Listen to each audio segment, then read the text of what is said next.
Welcome back, everybody. Today I'm back with 3 interesting products. We have everything from a warm muff to a vomiting chicken to candles that are messy on purpose. But let's start off with the star of the show, something that was requested by a viewer and something I should have tried a long time ago. Because it isn't exactly a new product, but it's new to me, and that is this, a heated hand muff. This is the Halo rechargeable hand warmer pouch. I paid 44 bucks for this on QBC. Here is the power bank, and here is the pouch itself. Now they claim that it's a heated hand warming pouch with a 10K milliamp hour power bank right there. They said also includes a zip pouch for essentials, 3 heat modes with a battery life from 3 to 6 hours depending on your setting. There's also a strap to adjust all the way up to a 50-inch waist. So I'll have to read these over and then get started. All right, I have charged up the power bank. I've read over the instructions. It's time to get started. So the first thing you're supposed to do is install the power bank. Flip it over to the other side here, and there is a zipper right there. Now we can plug that into the power bank. Plugs in right there. Oh, and that just blinked. There's a light right there. Now there's a little pouch where I can shove this power bank. I'm gonna stick it right in there. Now I should be able to put my phone in there to charge later, but we'll do that another time. We're gonna test out the warming aspect first. First thing I'm gonna do is put my hands in there to see what it feels like. Oh, it feels nice. That feels nice. It's like a fake fur plush feeling to it. And there's kind of like these feel like jacket cuffs right here. So they will grab onto your wrist and not let cold air in. That's kind of nice. And I can feel, I don't think I can get it out of there because it's right in the center, but right about here, there is a button that I think I can press 3 times. So I'm gonna press it right now, long press, see what happens. Oh, we have light. Now it starts off on high, which is up to 170. Another press, it goes to medium, which is 130. Third press is low. Now the instructions have a different set of temperatures than the website states. So the website stated high was 169, this says 140. I tend to believe the 140, 169 seems kind of hot. So if you believe the instructions, high, medium, low is 140, 131, 113. The website, a little bit different. Oh, it feels warm. And I'm on low right now. The first thing I'm noticing also is that I have warm patches on here, right here and here, which is right where my fingers are at. So it's certainly finger friendly. A lot of these hand warmers warm your palm when you got Raynaud's. That doesn't help. You need your fingers warmed up. And you have that fake fur in there, which is trapping the heat, which feels really nice. Let's see what the thermal imager shows. You can kind of see the warm patch is right in the center there. That's the warmest area, and that's where your fingertips are at, and that's what I want. Now on the outside, it shows the warmest temperature being about 88 degrees. But that's the outside. We're not talking about the inside here. Just taking a peek inside the sleeve, I'm seeing temperatures 117. That's just in the opening. So it definitely is warm. Oh yeah, it's definitely warm now. It's warmer than I checked the last time. Let's try strapping this thing on here now. Easy to clip on right here.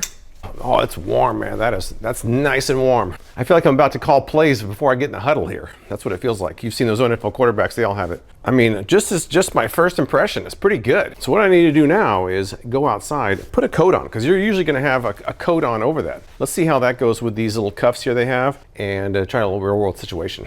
Now I kind of got good news and bad news about the test I'm doing right now. The bad news is that we don't really get that cold here in Las Vegas compared to some other parts of the country. Although I know the weather snobs are gonna say something.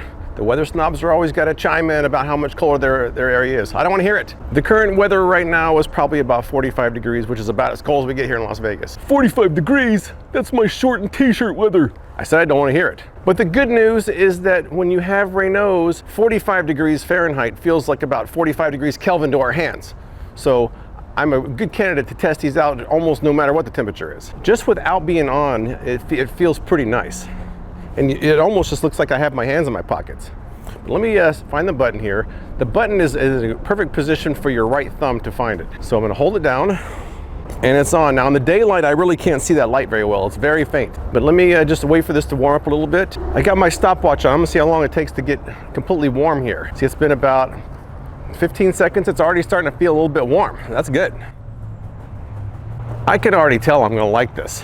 I mean, I'm gonna do other tests, but my first impression is pretty good, man. I've done a lot of hand warmers over the years, on and off camera, and I can already tell that this is something that I'm gonna like because, you know, I mean, I know I'm a very specific situation having Raynaud's, but when your fingertips are just frozen, man, those hand warmers don't do very much. A lot of them are just for your palm, and even if your fingertips are around at the outside of your fingers, they get cold.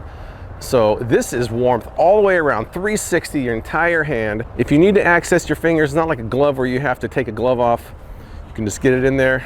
You can just pull your hands out, do what you gotta do, stick it back in there. I'm a fan of this already. This is one of the first reviews I've ever been a fan this fast of. I'm a fan of this. Someone who suffered from freezing hands my whole life. This is amazing. That doesn't mean I won't continue to test it out though. I'm at about 90 seconds since I turned it on, and it feels like it's about full temperature already. So it doesn't take that long to warm up. So what I think I'm gonna do now is add my phone to the back pouch here and see how easy it is to put in there, to see how easy it is to access, and to see if it actually pokes into my stomach, because it's gonna be on the back side of this. So let me pull my phone out of here. Can I do it while it's on?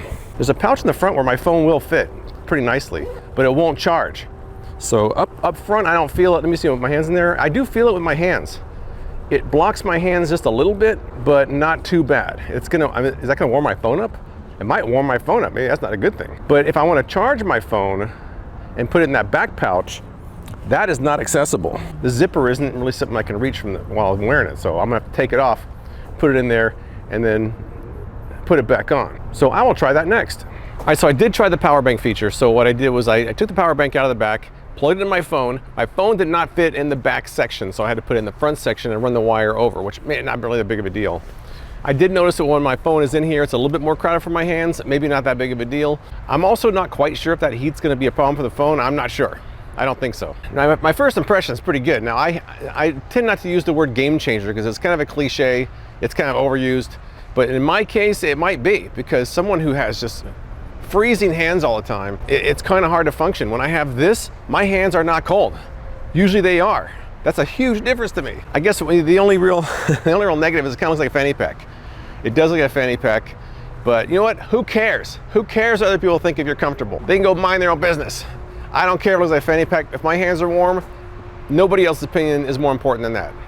But I'm gonna use this for the rest of this video, and I'll let you know at the end what my final thoughts are. First impression, pretty good. Taking a look at the thermal imager as I'm wearing this outside, you can see this, it's gotta be a warm patch right there, I'm assuming.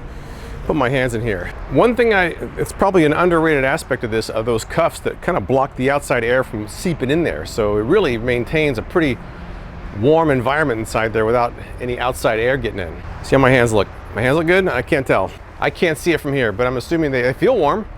Usually they'd be freezing right now, but my hands are my hands are the warmest part of my body right now, which is the exact opposite of how it feels to have her nose. I'm definitely liking this. A few final notes on this heated hand muff. I did run it on low. It lasted 6 hours and 6 minutes. They said 6 hours. That's pretty accurate. Speaking of the battery, it is a standard size for heated clothing, so you can't buy backups or replacements. But I did not see a replacement being sold by Halo. Now, something's kind of funny when I took this out at night. Now, the daytime, that light's pretty dim, but at night, the light's pretty bright, to the point of drawing attention to yourself. That could be a pro or con, depending on what you want. I didn't really notice a big difference in the temperature between low and high, so I left it on low to get more battery life out of it. I do kind of worry about the battery being so close to the heating element. I've had products in the past that didn't fare so well when the battery was really close to the high heat, so we'll see how that holds up over time. There are other heated hand muffs out there, but this is the first one I've tried, and I'm a huge fan.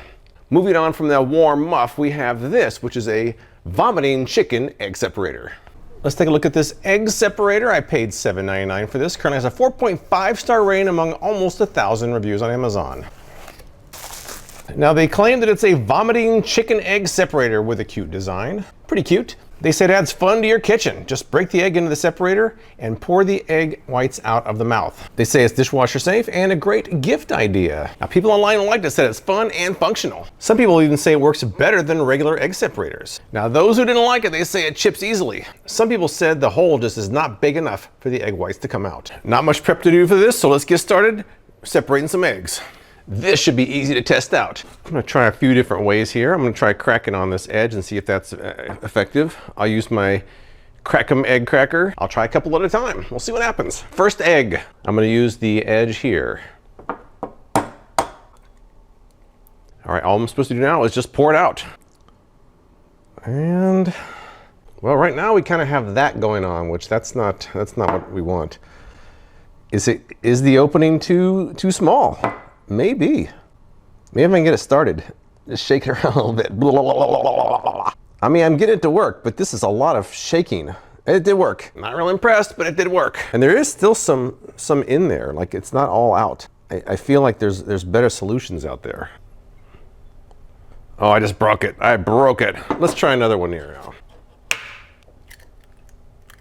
One thing I'm also noticing is that one egg almost goes up to the top there. I'm not sure if you could really do 2 eggs at a time, which I'll try after this one. Egg number 2. All right, it's kind of coming out. I mean, it's kind of working, but it leaves some behind. It's very slow. It did work. It worked. Let's try 2 eggs at the same time and see if that works. If it's even too small for that. All right, so as you can see here, it's all the way to the top. It's actually almost about to come out of here. Actually, it's coming out of there. It's dripping out. It's dripping out. It's chaos in here. Okay, so you really can't do 2 at a time. But let's see once now that they're in there if it comes out. It's coming out, but it's very slow. I mean, you can see that it's just so slow. And then you kind of get this traffic jam here. It was just kind of like hanging. I have to shake it. I don't know, man. It's cute, but is it that functional? Kind of. Now it's just completely stopped. One broke on the way out, and as you can see, there is still a little bit of whites in there. So it's not perfect in more ways than one. I guess there's a fun factor to it, but it really isn't that great as an egg separator. I do agree that the opening's a little bit too small. So if you don't mind sacrificing a little bit of functionality for the cuteness, maybe it'll work. For me, I'm not gonna keep using it.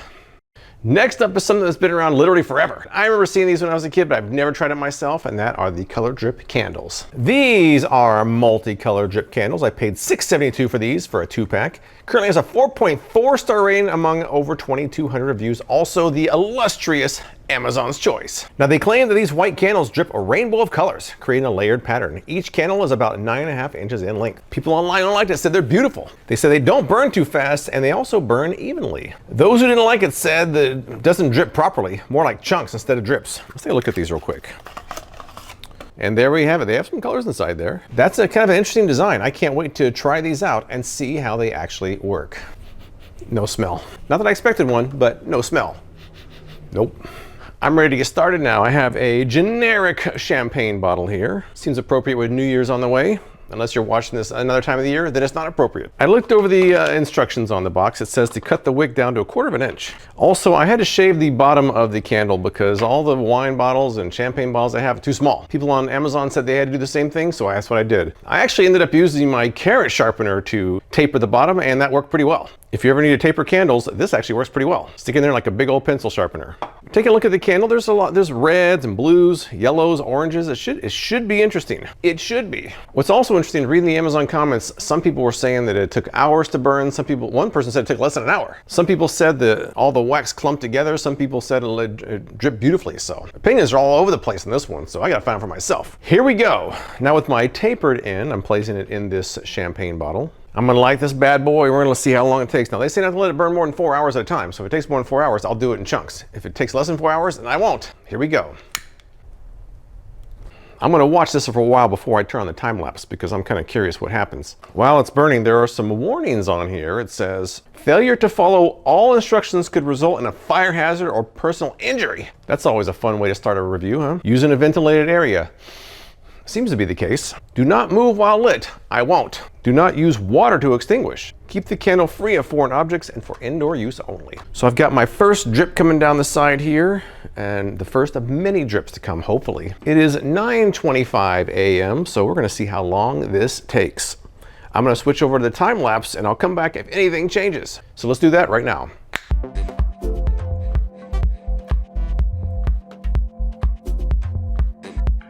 We are at the 2-hour mark and I've got an update for you. Taking a look at this now. Kind of on the fence so far about this, and it's not done yet. So I mean, I reserve judgment to the end. Here's what I'm seeing. I feel like it's getting there. I mean, I'm getting some on the bottle here, so that's kind of cool.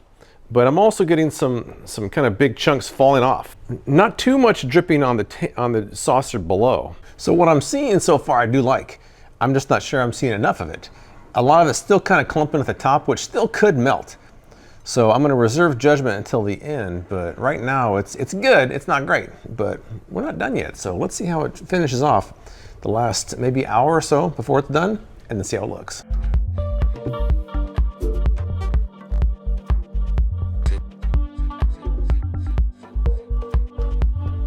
First candle is done. The total time was 3.5 hours. Let's take a closer look. Here it is. Now there's obviously a lot sticking above the bottle that's gonna have to come off. I'm kind of in between the pros and the cons on Amazon that I saw. Some people said that a lot of it clumped up, and there are clumps. I do have clumps in the bottom here.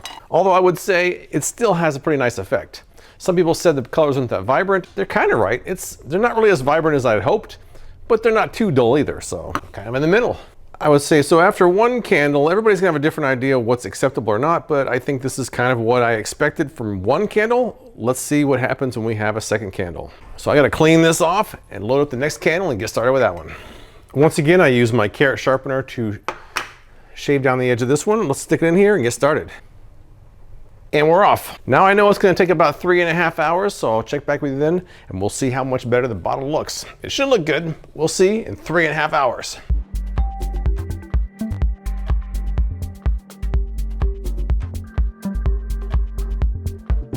And here is the result of candle number 2. I think in the final result it's pretty good. It's colorful, not maybe as vibrant as I would like, but it's still pretty colorful. You have a lot up here on the top, which will probably come off if you wanted to do additional candles, especially large chunk back there. But I kind of like that chunk for right now. That chunk can stay. And over here, this is all the wax that just fell off. So these may not be perfect, but I think unless you're a total candle snob, for under $7, results are pretty good. Even though my review is over, I think I'm gonna buy another set of these. I want to see how much I can put on this bottle, so when I do an update a year from now, hopefully I can show you a bottle that has even more wax than this one. But overall, even though it's not perfect, I still like these color drip candles. Well, that's it as far as this collection goes. If you've tried any of these products, tell me what you think in the comments below. I appreciate you watching, and I'll see you next time.